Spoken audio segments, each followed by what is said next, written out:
forward that before it gets fixed, I'm afraid. Good evening. I'd like to welcome everybody to the Clemson Police Advisory Board on February 22nd, 2024. First order of business, we do a roll call. Lisa Robinson's not going to be here tonight, so Jackie Myers. Present. Sandy Edge. Present. Riley Wright. Present. Pablo hasn't excused. Elaine. Here. And Winton Hunter. Here. And Ashby Williams. Have not heard from Ashby. Okay. So, does everybody have the agenda? Can look over it.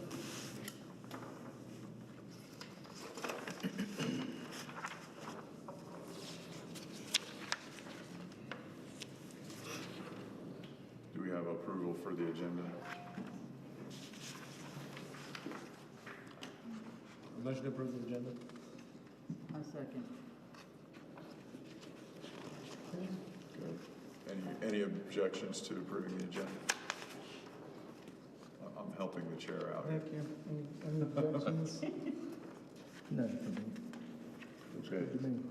All those in favor? Aye. Aye. Opposed? Okay. Agenda passes. Citizens, time for Well, now citizens? we have the approval of the previous minutes meetings. Okay. Anybody see any changes that need to be made? I make a motion to approve the minutes. Second. Motion and second. Any objections? All in favor? Aye. No opposed. Okay, citizens' comments. I do not see anyone in the audience, and we do not have any that has been mailed in. Does anybody have any that was sent to them? Okay. So we can move on. The annual report review? Yes, so each of you have this binder in front of you. Our annual report is completed. Just a few highlights quickly. On page 14 and 15, you can see our department budget and the percentages of what our budget goes for. On the first page on 14, it shows how it's split up. Obviously, 54% of our budget's in patrol. That's because that's where the majority of our staffing is. When you look on the next page, on page 15, you'll see 82% of our budget goes to salaries and benefits. The rest of our budget is for equipment, services, and supplies. So when you see the large number, and I say large number because we are one of the larger numbers or percentages of this total city budget, you'll see the majority of that is because of staffing and the staffing costs. And I will, point out as well, I think I told you before, they did do a staffing study recently, and they did give raises to all of our staff as a result to make us more competitive. So that, of course, this budget, those raises went in effect in January, so this budget information, I think, is until December, right? Yes. Okay. On the next few pages, we go over patrol and their activities.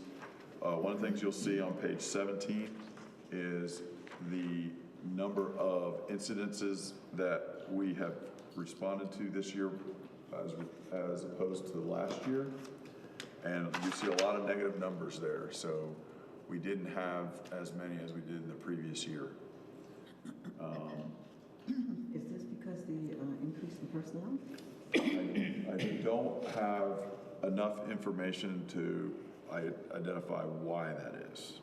So, for instance, driving under the influence incidences, yes, that would be directly related to staffing and proactive work.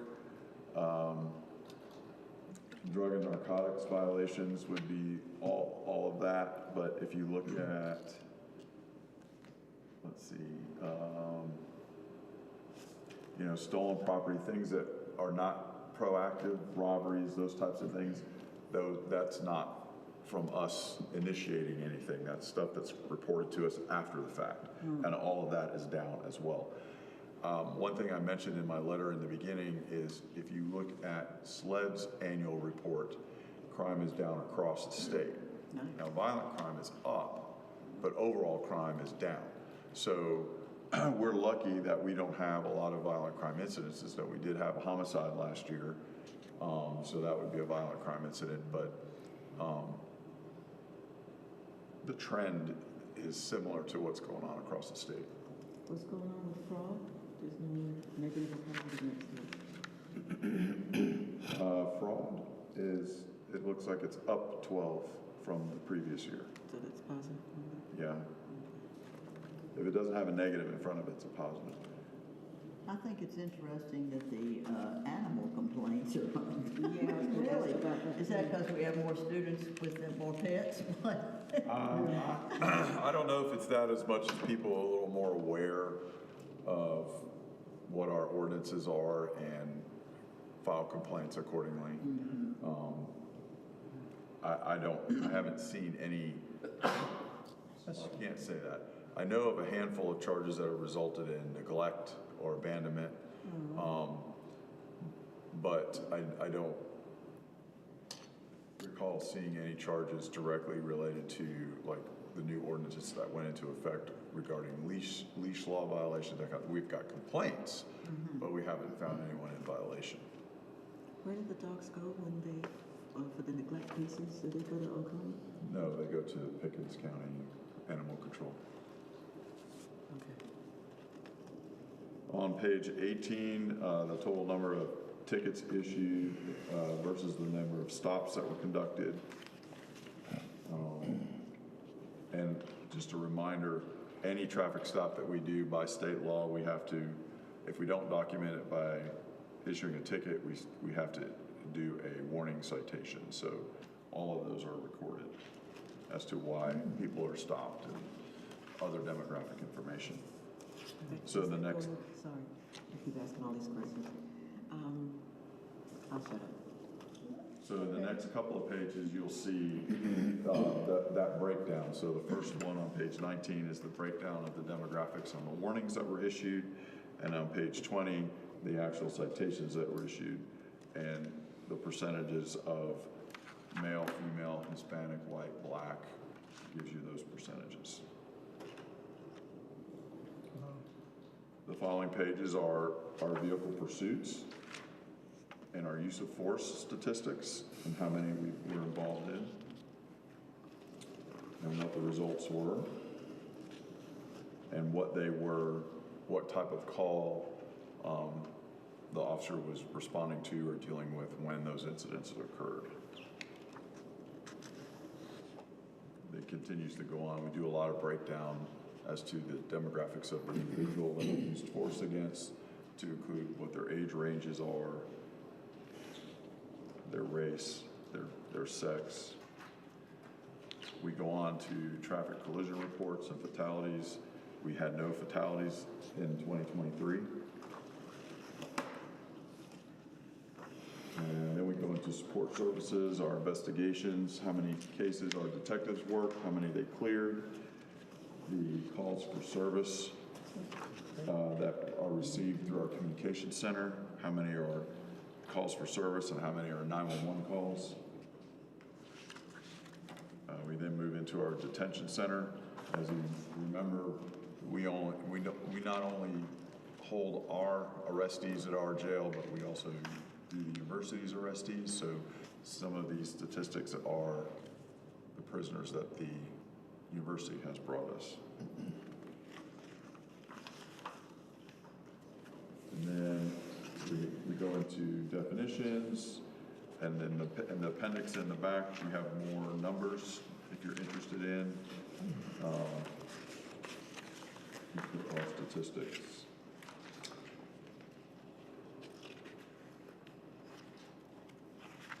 And that's pretty much the overview for the annual report. If you have any questions between now and the next meeting, Just reach out to me.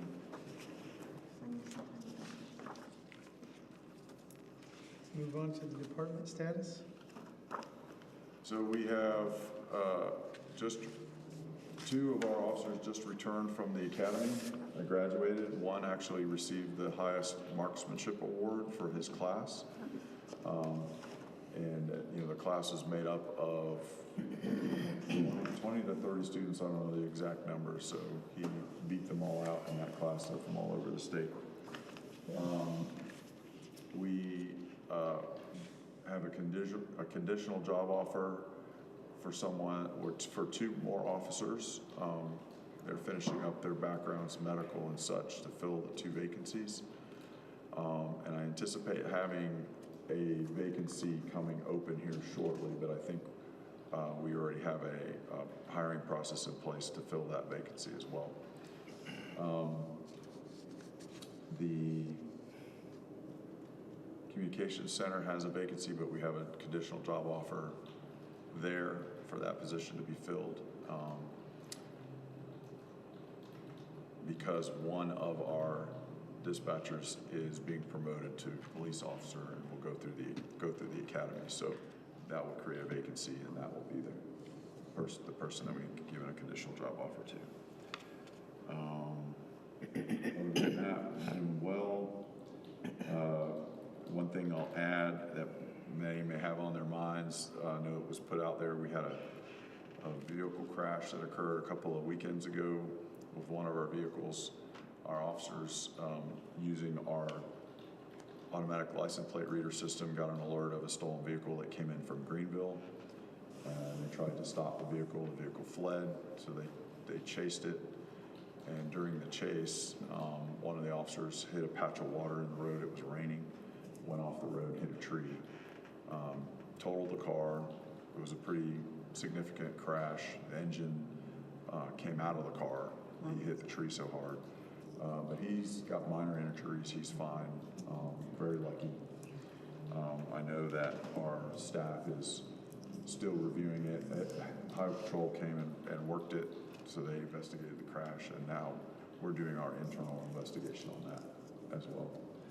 We did eventually get the car and one of the passengers. The driver fled on foot, but I think we have information as to who the driver is. So we'll be following up with charges on that. And that's it for the department update. Moving on to the crime mapping, complaints, traffic crime. So the crime review, as you can see up on the screens, we have gotten our crime mapping back up to some degree. Now there's still some glitches that we're working through because it's supposed to automatically do things, and we're still having to do some things manually. But for the most part, in the last 30 days, you can see all the incidents that are up here on the map. You can see down, when I zoom into the downtown, you see a lot of purple things there. That's alcohol violations. So if you look at our statistics for the month, we had several underage charges. Minor in possession cases for the month of January. We made 25. One of the things I'll point out is on February 5th, we did a detail with SLED alcohol, and we arrested 78 people for minor in possession. Wow. They not just focused on the bars downtown, they went to a bunch of convenience stores and liquor stores and watched people go in and out, and then people that they saw that they suspected to be underage, they stopped and found them to be underage and issued them citations. I think we only took one person to jail. I think SLED did that one. So for the month of January, we had 3,900 calls for service. We did 749 traffic stops. We issued 339 citations, made 6 DUI arrests. We had several business checks. We investigated 96 vehicle collisions, 35 of which had injuries.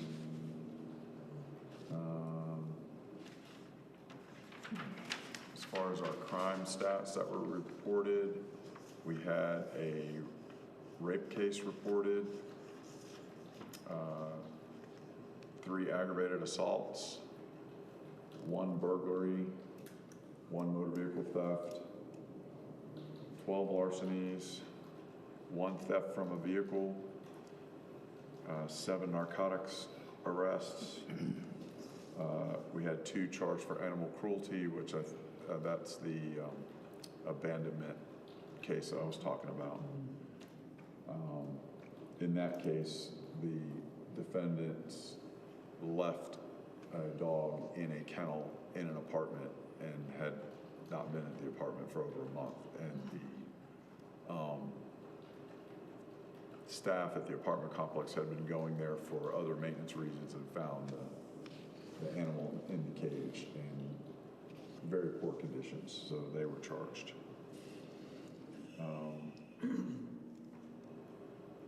Let's see. And we had 4 animal complaints.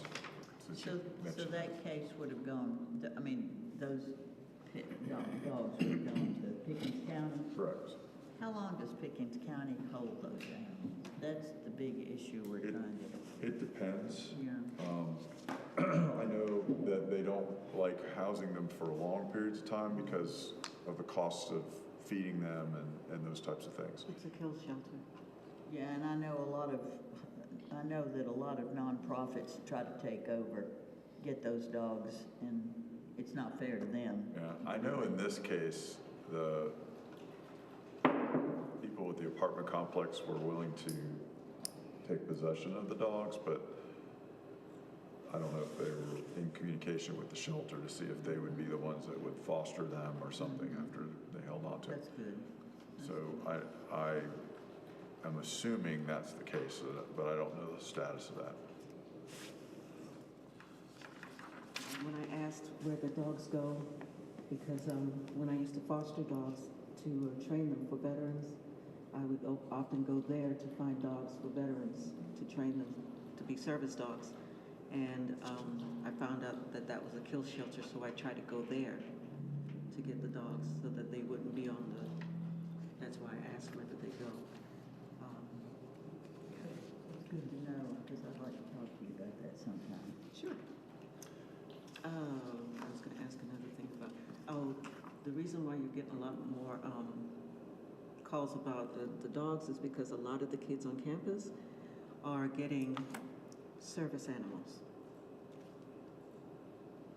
And they're not service animals, so that might be an issue. It's possible. I know a lot of the calls that we get are barking dogs throughout the night, those types of things. In neighborhoods, not on campus? We don't respond to anything on campus. Okay. So it's anything off campus. So it's either an apartment complex or in a neighborhood, mostly in neighborhoods. Okay. Dogs getting loose, running loose, those types of things. Kind of in the crime mapping, we already talked about their complaints. So I mentioned to you all a few meetings ago that we have an online complaint process where people go to our website and anonymously fill out a complaint. And when they do, it gets emailed to our dispatchers and our supervisors. And I did a tally since the first of the year. Actually, we pulled them and my staff assistant did the tally. So the 2024 complaints, we had 1 animal control complaint that came in, 6 crime tips, 30 noise complaints, 3 other types of complaints, and then 2 traffic complaints. We continue to get people. So noise complaints I'll address. People who want to remain anonymous and don't want to get involved will choose to lodge their complaint that way. So it doesn't tell us who it is or anything like that. But unfortunately, a lot of times when they file the complaint, they don't give us enough information for us to figure out where the complaint is. And there's no way for us to reach back out to them and go, okay, where exactly is this? So there are a handful of them that we can't do anything about because we don't know what they're talking about. But we do get people who are submitting loud vehicle complaints and giving the tag numbers and those types of things, which, we'll continue to take. But, when we receive a complaint and they give us a tag number and we run the tag number and it comes back to somebody in Charleston, we don't know where they live here in town. So we may have the location where they heard the vehicle and the time of day potentially that they heard the vehicle.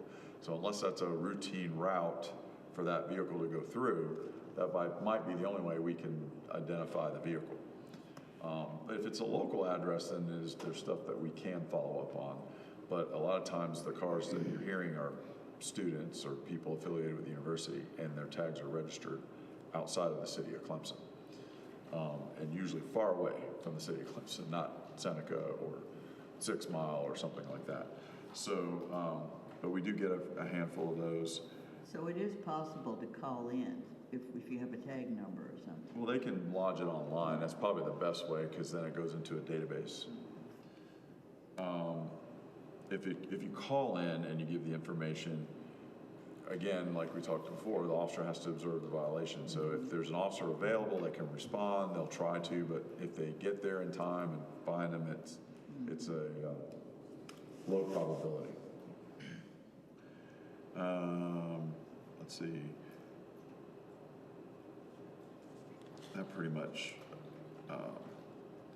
Yeah, under the other, we'll get people who will file a complaint about an issue they're having with their landlord or an issue with their apartment that we have no venue about, like, their air conditioner isn't working, or, they can't park in their parking area where they rent their apartment, or, things that's an issue between the landlord and the resident. So you'd be surprised some of the things that and we actually get people from out of the Clemson area that will file a complaint, and it has nothing to do with Clemson.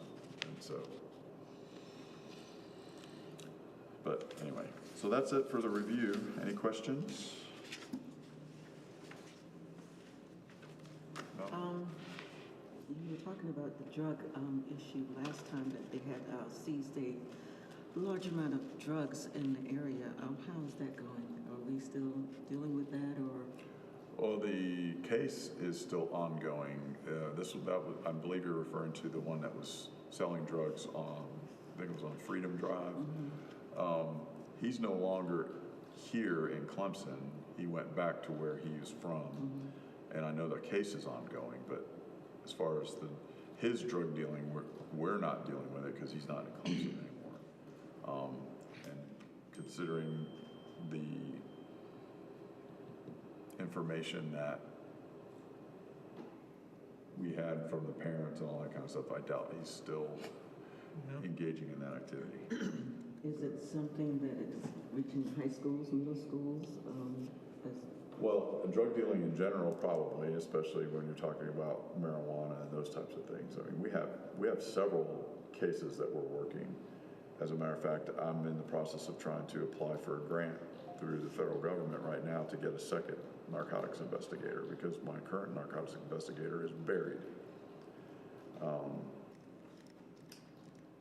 I don't know that any of our cases has proven that it's going to high school kids, but when we're working on a case, unless we come into contact with the high school student and have them being in possession of it and them telling us where they got it from, or we're observing and seeing them leaving the location where they got it from, that's the only way we would have any information that it's getting to the high school kids. But high school kids are getting it, and where they're getting it from is, And so when you talk about drugs, you're not just talking about marijuana, or are you talking about prescription drugs as well, or just any kind of drugs?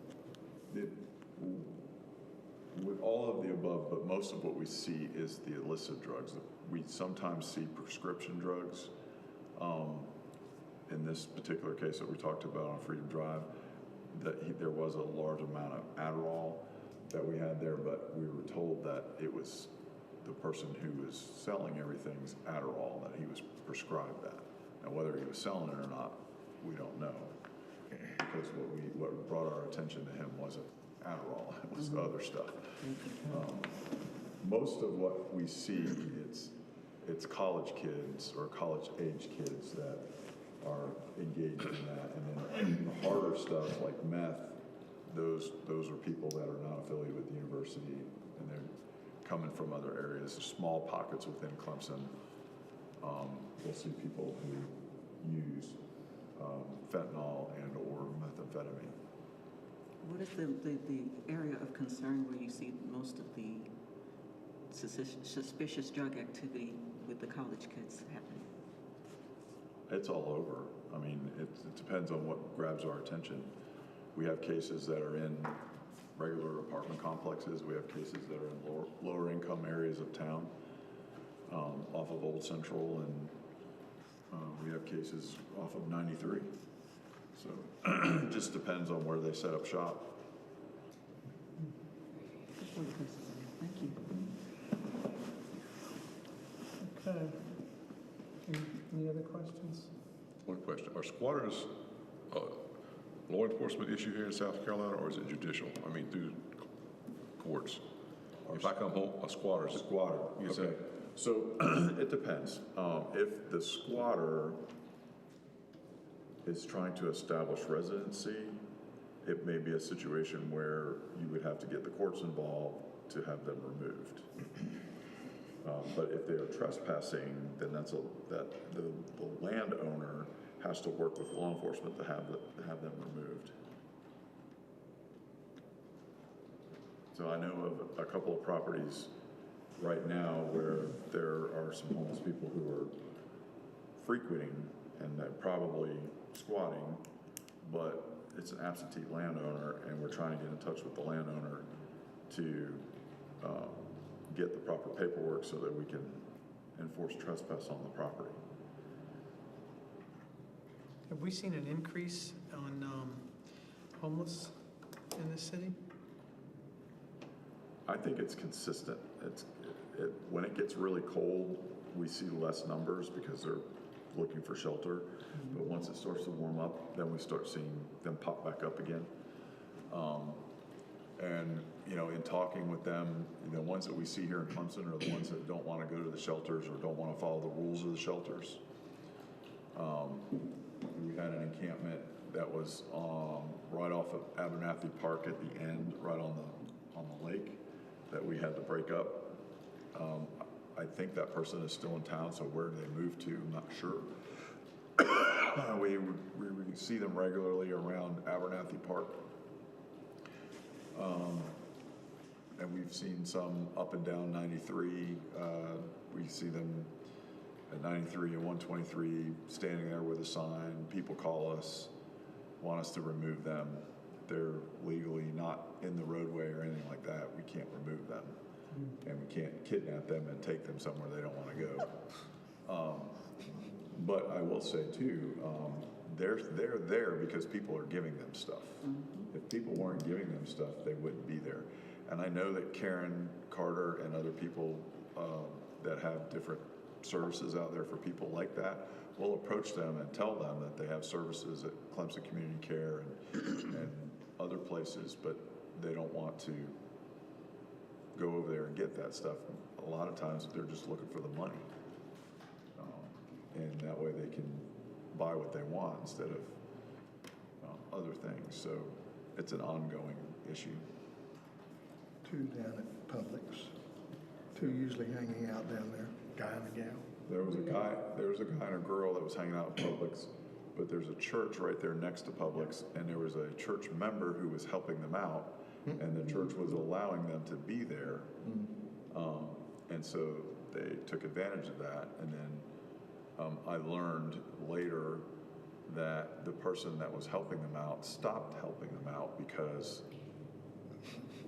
they noticed that the couple made a choice to use some of the aid to have a good time. And so they're like, look, you know, we're trying to help you to get off the street, but you're going to keep making choices like that, and you know, we're not going to help you.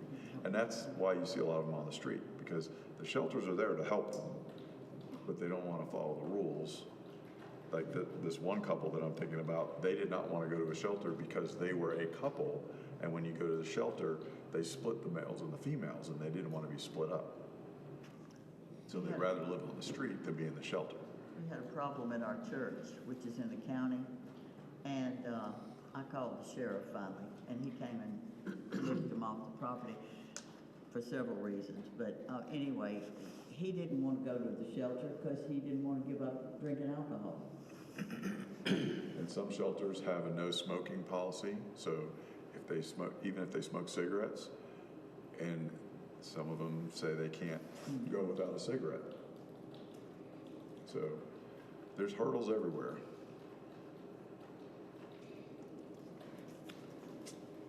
All right. So- Go ahead. I was gonna say, so we're on, I guess we're in the open discussion, is that what we're? Or if you have any open discussion or any presentations that you want to set up coming up. Right. Yeah, the lawyer's probably getting some experience in his hands, the new guy. Actually, He's been pretty busy. Yeah, I expect we'll give him a little time to get his feet wet, I I guess. met him, and he is a super nice guy. Absolutely. Yeah. Yeah, he Not works. Gary Clary, but he's pretty good. I'll have to ask Andy, because, he's hit the ground running. Yeah. And, Kurt Tavernier, who you saw, he's still handling our criminal cases and our jury trials. Michael is handling the city council stuff. And then if there's an ordinance change or something like that, he would handle. Or if, there's a lawsuit or something like that, he would handle that as well. So I know I have a former officer who's challenging his decertification, and I've had to get with our new attorney because we have to go to Columbia and present a case. So he's going to help Kurt us. are you talking about? Which what? Kurt, who's Kurt?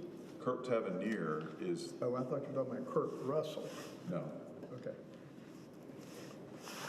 Kurt Tavernier. He's retired, I think now. Yeah. Are we in discussion here? We don't have any, If there's no if we have other, no presentations that you want to discuss, then we can Well, go. I was trying to think of it would be good, and, EMS? I don't know. We've had everybody. Fire and Yeah, EMS we covered did, that. yeah. Yeah, he covered that, and, Well, if you have none, that's fine, but if you think of one Yeah. in the interim, just let me know. okay, so on to the open discussion. Okay. well, I have a question. It relates to all this discussion we had in the beginning here about students, all the complexes that are coming in town. And I know of two now, there may be more that are in town. Oh, It'll there's be in more. front of Riggs, huh? Oh, there's more. Yeah. There's a whole lot more that haven't hit the, I'm sure. I know Riggs is scheduled to start in front of Riggs Drive this summer. And of course, the hub, that's gonna go through. Going to do, you think? Oh, yeah. It was through before they even, it's like Dockside. It was through before it even came to us. But anyway, having said that, will that mean that you will need probably more officers? I figured that. Okay. Yeah, so 2 years ago, if you remember, we did the whole staffing study thing and we compared ourselves to other cities. That was in 2022's annual report. In addition to what the compensation study that was recently done by the private firm that gave us our raises, they also were looking at staffing. That portion of their report has not come back yet, so I haven't seen it, so I don't know. They were supposedly comparing us to like cities, and so I'm not exactly, they told us the like cities that they were using, but none of them struck me as any of them that had a major university at its doorstep. Right. So I don't know where they're gonna go with their staffing study. Andy, my administrator, our administrator, knows that we need more staffing. I am asking for 2 more officers and a detective this next budget year. I'm also asking for a bunch of cars. We only had 5 cars granted to us this last year, and we have totaled 4 in that time period. So 5, 4, I need more. So we're going to ask for a lot more cars this go around. Something too, and I'll let, as soon as the cars come off, they're being upfitted right now, but the striping and paint scheme is completely changed. So we'll be putting that out to the public once the new cars are done, so I can take pictures of them and show, okay, this is what they look like. Yes, it's a Clemson police car. Don't think it's not a police car. And then, and so any of the new cars that come in after that.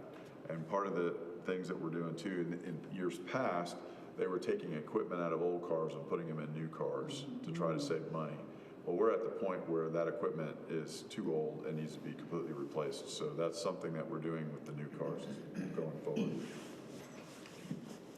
But yes, that is definitely something that my administrator and several of our council members are in conversation with myself, and it is definitely something that everyone knows needs to occur. And it's not just police. No, I started to say. There's other parts of the city that need extra staffing as well. So I've got two questions, if it's okay with you all. I forgot my second question. So I was wondering, even from the last meeting, why do we have such a high turnover within the last year or the last 2 years coming out of the pandemic? Did the pandemic have anything to do with it? Was there a reason for it? Was it because of the increase in buildings popping up everywhere, as you were saying, and more coming? How, is it because we got a new chief? Why the turnover? I would say since the 3 years that I've been here, and I came in the middle of the pandemic, we had some vacancies when I got here. There were people who left the agency because the old regime wasn't here anymore, and they didn't want to be here. We had a few that retired and moved on.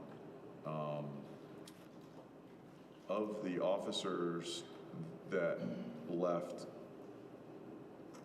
outside of that, most of them went to either SLED or back home to where they were from. So we had one officer that went to Oconee County. He's from Oconee County. He went to be a school resource officer in Oconee County. I just had an officer leave and went to Pickens. He's from Pickens. He grew up in Pickens. He went to high school in Pickens. He went back home. He actually took a pay cut to go over there. I had an officer leave and go to SLED. I had several officers leave and go into the private sector. So it's not pay or? Well, the ones that went in the private sector went for the pay, that they didn't stay in law enforcement. So I can understand if they went to another agency that paid better, but I'm not aware of any that did, other than one. I know one that went to the university, and it wasn't because of pay, it was because he aspires to get his doctorate, and if he works for the university, he gets free tuitions up to a certain point. So he was looking for that type of assistance, and that's why he went over there. I don't know if it's still true. I'm going back many years, but the benefits are better if you go to the state patrol. Yeah, Is and that- I actually saw some advertisement recently on social media that if you went to the state patrol or the highway transport The police, county's better too, isn't it? Their health benefits are better? it depends on the county. Because I know Anderson County's changed and it's not as good as it used to be. Pickens County, I'm not exactly sure, but they may get better benefits, but then their salary is lower, so it's a trade-off. And their benefits aren't that much better. But I was going down the road and all The this. state the state is, so. Yeah, the state does have better benefits, and the university is a little different. Oh, I know what I was going to say. The university is a little different because they're state, but they're not really state like Highway Patrol, DNR. They are a state agency, but because they're a college or a university, they're kind of like in a different area of the state. But what I was going to say is I saw an advertisement recently for the state transport police and the highway patrol advertising to certified officers with experience that they would start them off at $75,000 a year, which is significantly higher than what we pay. That's almost the salary, that is the salary of a lieutenant. So Is this like a rookie getting this? No, this is somebody that has experience already. Okay. But they're hurting so bad for staff and for experience that they're trying to pull these people over. But at the same time, in talking with folks, you really have to want to be a highway patrolman to go to the highway patrol, because there's a lot of things that come with that. If there's, you have a lot of highway patrolmen that get shipped up here for football games from other areas of the state. When there's a hurricane coming, they get shipped to wherever that's going. If there's a bike rally or a Memorial Day, they get shipped. So you get pushed all over the state. So if you don't want to have to deal with that, then. Having dealt with insurance, and I mean, I can only speak for the past, but I would imagine that a single officer might not be more inclined to leave because of health benefits, because a single officer can afford to pay for the, but if you've got a family with kids, I'm telling you, insurance is unbelievable, so they'd be more inclined to move to an agency that offered better health benefits for family.